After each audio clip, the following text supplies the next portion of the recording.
کراچی والوں کے لیے خوشخبری، پیپلز بس سروس کا آغاز، روٹ، کرایہ، اوقات کار کیا ہوں گے؟ کراچی والوں کے لیے خوشخبری، پیپلز بس سروس کا آغاز ہو گیا۔ پیپلز بس سروس کے روٹ، کرائے اور اوقات کار یہاں جانیے۔ پیپلز پارٹی کے چیئرمین اور وزیر خارجہ بلاول بھٹو زرداری نے پیپلز بس سروس کا باقاعدہ افتتاح کر دیا۔ صوبائی وزیر برائے ٹرانسپورٹ شرجیل میمن کا کہنا ہے کہ پیپلز بس سروس کا کرایہ 25 روپے سے لے کر 50 روپے تک ہوگا۔ فی الحال بس سروس ماڈل کالونی سے لے کر ٹاور تک چلے گی۔ بسیں صبح 7 بجے سے لے کر رات 12 بجے تک چلیں گی۔ انہوں نے کہا کہ پاکستان پیپلز پارٹی شہر کو ترقی دینے کے لیے ہر وقت کوشاں ہے۔ ٹرانسپورٹرز پرانی بسوں کی جگہ نئی بسیں چلائیں۔ پیپلز بس سروس کے تحت کراچی میں 7 روٹس پر 240 بسیں چلائی جائیں گی۔ پہلے مرحلے میں bus service Malir model colony سے ٹاور کے لیے شروع کی جا رہی ہے۔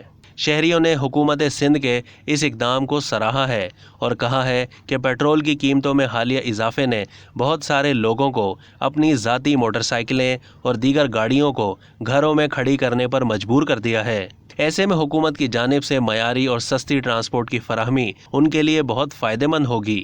اب تک کے لیے اتنا ہی۔ مزید معلومات کے لیے ڈیلی جنگ کے یوٹیوب چینل کو سبسکرائب کیجیے اور فیس بک کے پیج کو بھی لائک کیجیے۔